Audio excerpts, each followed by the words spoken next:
The Christmas dinner at my parents' house had followed the same script for 27 years.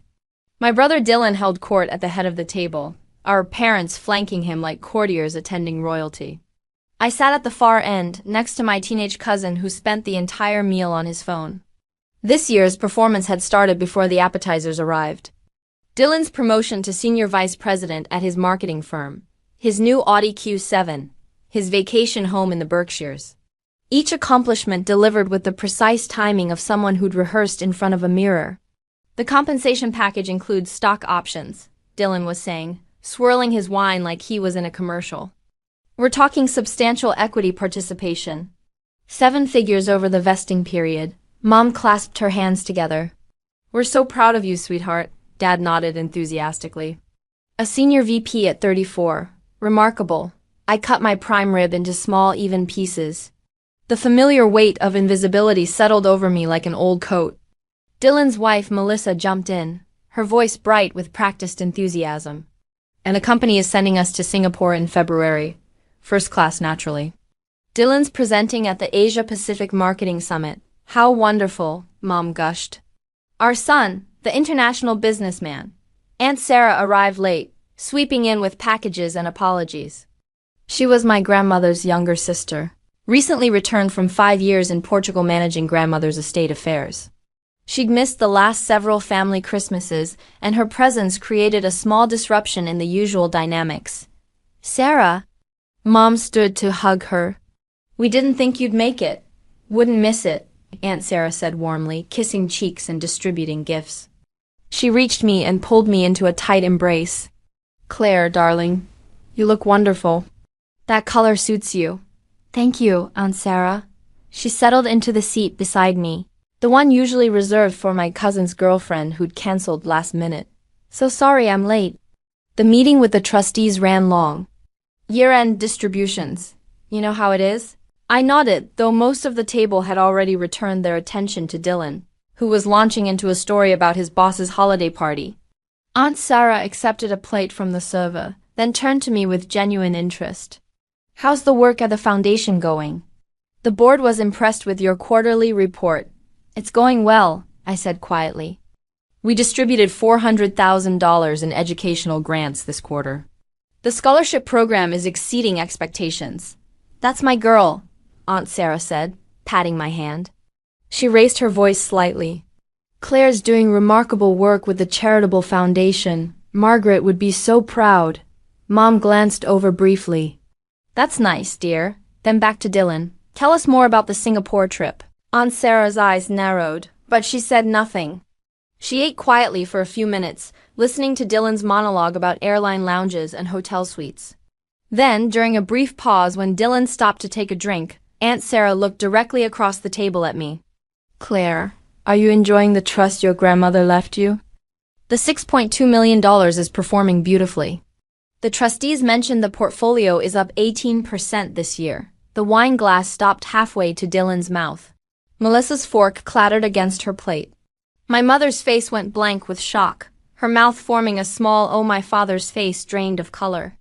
Mom left her what? He whispered.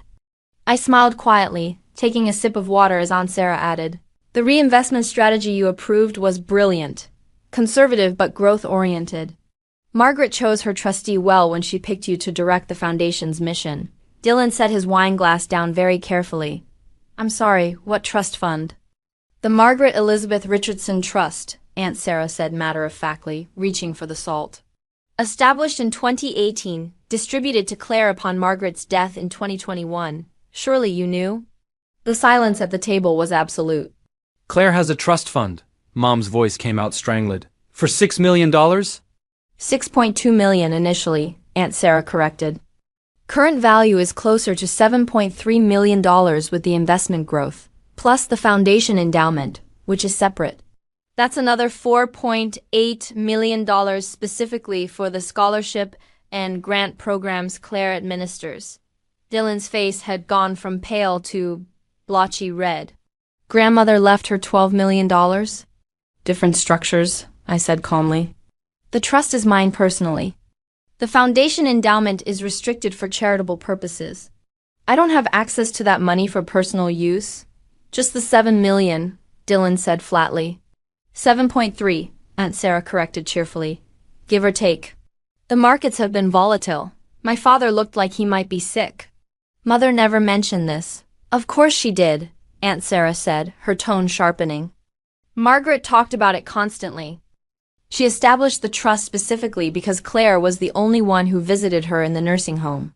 Every Tuesday and Friday for 3 years, Mom flinched. We were busy. Dylan's career was taking off and Claire was there, Aunt Sarah interrupted. Reading to her, bringing her favorite magazines, helping her with correspondence. Margaret told me she hadn't seen the rest of you in over a year when she passed. The accusation hung in the air like smoke. Dylan found his voice. If there was a trust, we should have been informed. We're the family. You were informed, I said quietly. The executors sent formal notifications to all immediate family members in January 2022. You received a certified letter. Dylan started. You signed for it on January 18th at 2:47 p.m., I continued. The receipt is in the estate files. You called grandmother's lawyer and told him to handle the paperwork and that. You were too busy for this right now. Melissa was staring at her husband. You never mentioned a letter. It was probably junk mail, Dylan said weakly. Certified notification of a $12 million estate distribution is not junk mail, Aunt Sarah said. But apparently it wasn't as important as your marketing campaigns. Dad cleared his throat. Margaret always said she was leaving everything to her children equally. I assumed that meant it would be split between me and Sarah. It was, Aunt Sarah said. Margaret left me the Portugal properties and her art collection. She left you her disappointment and regret, which apparently isn't worth much. That's uncalled for, Mom said sharply. Is it? Aunt Sarah challenged. Margaret spent her final years hoping one of you would show up. Claire was the only one who did. Margaret rewarded loyalty and love. You shouldn't be shocked that she didn't reward absence. Dylan pushed his chair back. So Claire's been sitting on millions of dollars while pretending to be humble? I'm not pretending anything, I said. You've never asked about my life.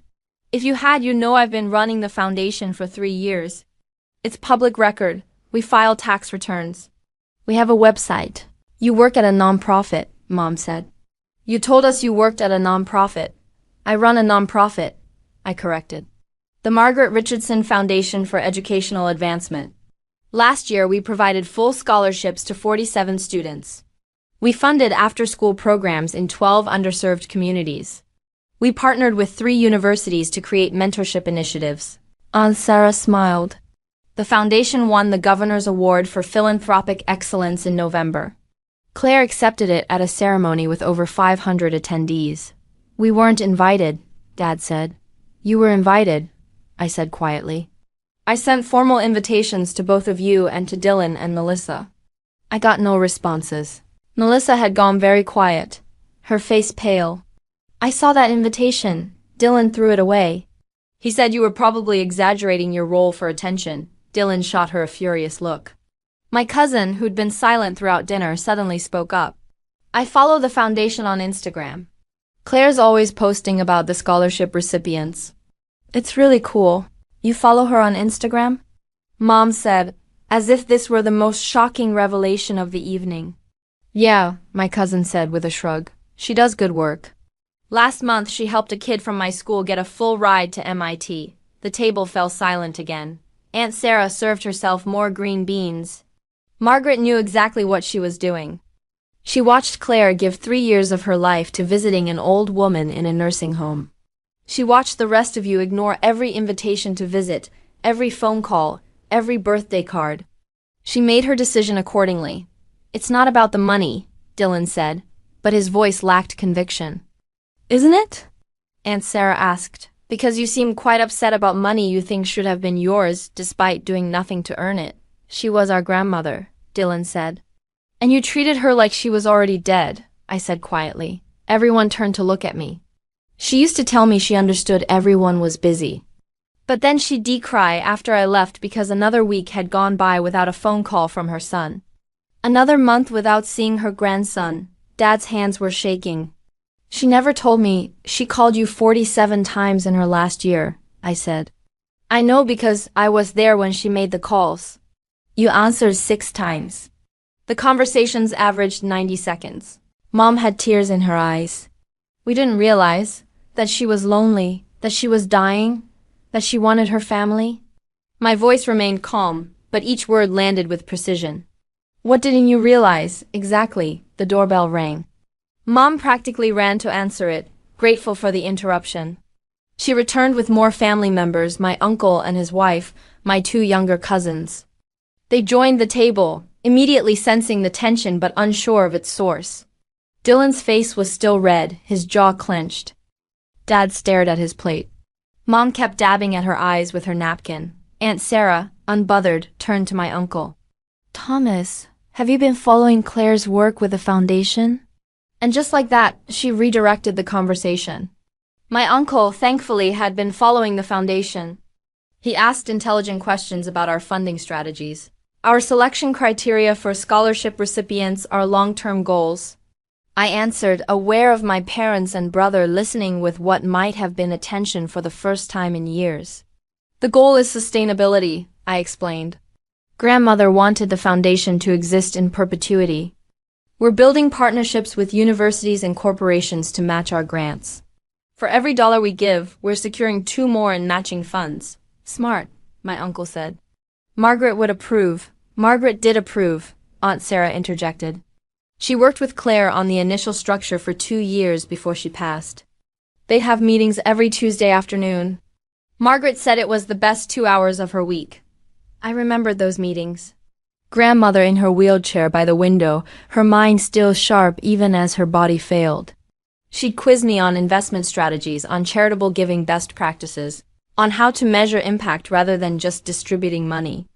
She taught me everything, I said softly. About wealth, responsibility, legacy. She said money without purpose was just numbers on paper. She also said family without love was just people who share DNA. Aunt Sarah added, looking pointedly at my parents. Dylan stood abruptly. I need some air. He walked out to the back patio. Melissa followed after a moment's hesitation. Through the window, I could see them having an intense conversation, Dylan gesticulating angrily while Melissa's arms were crossed. Mom turned to me, her voice small. Why didn't you tell us? About the trust? The estate lawyer sent formal notifications. About the foundation. I did tell you. 3 years ago at Easter, I mentioned I was starting a nonprofit in grandmother's name. You said that's nice, and changed the subject to Dylan's engagement party. I don't remember that, Mom said. I do, my cousin said, still looking at his phone. I remember because Claire showed me the foundation logo she'd designed. It was cool. Aunt Sarah reached over and squeezed my hand. Margaret wanted you to have security and purpose. She wanted you to help others the way you helped her. That's why she structured the trust with the foundation. She knew you wouldn't waste either one. Unlike her son, apparently, Dad said bitterly. Who wasn't important enough to be included. You were included, Aunt Sarah said sharply. You chose not to participate. There's a difference.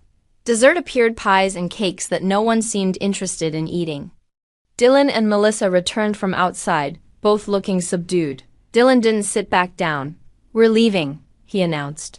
Merry Christmas. Dylan, Mom started. No, he said. I'm not going to sit here and be lectured about what a terrible grandson I was. I had a career, responsibilities. I couldn't spend every day in a nursing home. No one expected every day. I said calmly. A phone call once a week would have meant everything to her. You don't get to judge me, Dylan said. You were always her favorite. This just proves it. I was her favorite because I showed up, I said. That's not favoritism. That's consequence. He left. Melissa paused at the door, looking back at me. Congratulations on the foundation's award, she said quietly. Then she followed her husband out. The remaining family members sat in uncomfortable silence. Finally, my uncle raised his glass. To Margaret. Who knew the value of loyalty? To Margaret, Aunt Sarah echoed. I raised my glass but didn't drink. Instead, I looked at my parents. I didn't tell you about the money because you never asked about my life. The trust, the foundation, the awards, none of it mattered to you until you found out there was money involved. That's not fair, Dad said. Isn't it? I challenged. Name one thing I've done in the past 3 years, one accomplishment. One project, one anything. He opened his mouth. Closed it, opened it again. Nothing came out. Mom tried. You work with children? The foundation serves students ages 16 to 24, I said. But you're guessing. I'm sorry, she whispered. For what, specifically? I asked, not cruelly but genuinely wanting to know. For not paying attention, Mom said. For assuming Dylan's success was more important than your work. My work that impacts hundreds of lives annually, I said. My work that was featured in the New York Times last month. My work that earned a personal commendation from the governor. Dad's head snapped up. The governor? Yes, Aunt Sarah said. At the awards ceremony you didn't attend.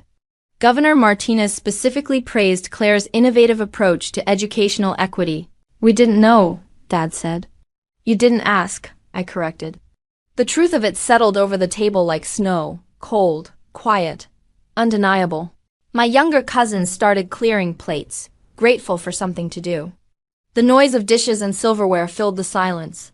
Aunt Sarah stood, gathering her coat and purse. Claire, walk me to my car. Outside, the December air was sharp and clean. Aunt Sarah linked her arm through mine as we walked to her Mercedes. You handled that beautifully, she said. Did I? I feel like I just blew up Christmas. You told the truth.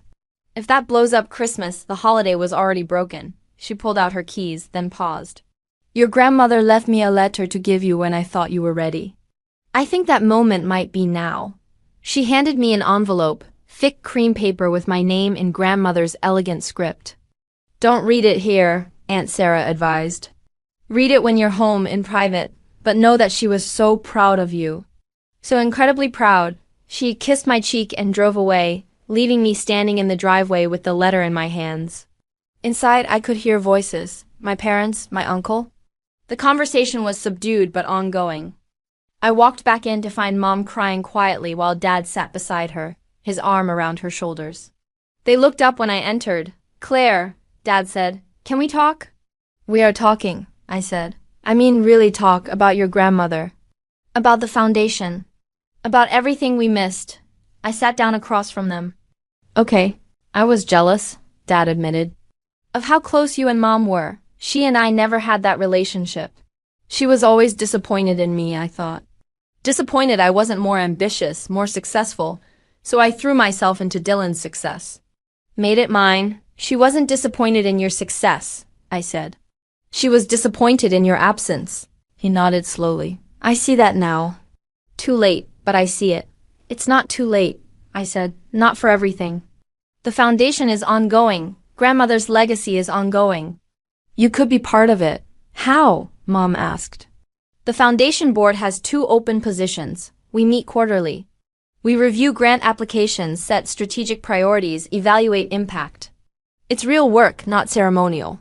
Dad straightened. You'd want us on the board? I'd want you engaged, I corrected.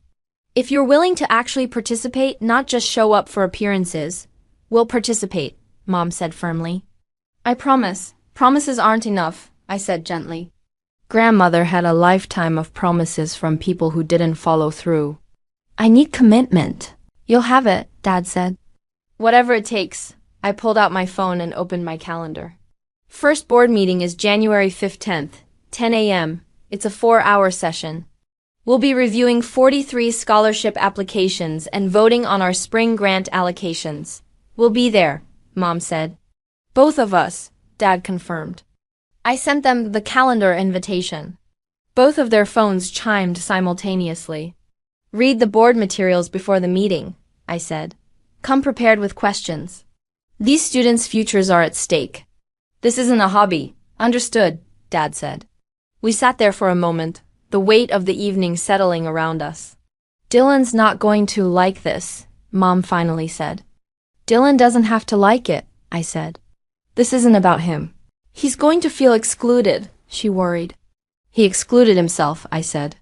If he wants to be involved, he knows where to find me, but I won't chase him. I spent years being invisible to this family. I'm done begging for attention. Dad flinched. We made you feel invisible? Yes, I said simply. Every family dinner, Every holiday, every achievement I tried to share that you dismissed or ignored. I felt like a ghost at my own life. I'm so sorry, Mom whispered. Show me through action, I said, not words. Show up, pay attention, engage. That's how you make amends. They both nodded. I stood to leave. At the door, I turned back. Grandmother used to say that wealth without purpose was empty. But family without love was worse. It was a betrayal of the most basic human need to be seen and valued by the people who are supposed to love you most. She was right, Dad said quietly. She usually was, I agreed. I drove home to my apartment, the letter from grandmother on the passenger seat. Inside, I made tea and settled on the couch before carefully opening the envelope. My dearest Claire, if you're reading this, it means Sarah has decided you ready to know some things I could and tell you while I was alive. The trust isn't just about money, it's about freedom. Freedom to pursue purpose over profit. Freedom to help others without sacrificing yourself. Freedom to live a life of meaning. I watched my son chase success and miss life. I watched him raise a son who did the same. The pattern would have continued forever if someone didn't break it. You broke it. By showing up. By caring. By being present even when it wasn't convenient or comfortable. The foundation is my legacy, but it's your future. Shape it as you see fit. Help who you want to help. Make the impact you want to make. The money is just a tool. You are the craftsman. And if your family comes looking for what they think they're owed, remember this. You owe them nothing but honesty. You've already given them more love than they deserve simply by continuing to show up to dinners where you were ignored. But if they want to change, if they want to truly be part of your life and this work, give them that chance. Not because they deserve it, but because you deserve a family that sees you. I'm proud of you, darling girl. Prouder than I ever managed to say while I was alive. Live well, love deeply, make a difference. All my love, grandmother. I set the letter down and looked around my apartment. Small, but mine. Paid for with honest work. Filled with books and photos and things I loved. The money sat in accounts managed by professionals. The foundation operated with a clear mission and measurable impact. My life had purpose and direction. And for the first time in years, I felt the possibility of having a family that actually saw me, not because of the money, but because the money had finally forced them to pay attention. Whether they'd stay attentive, that remained to be seen. But I'd given them the chance. That was more than enough. The rest was up to them.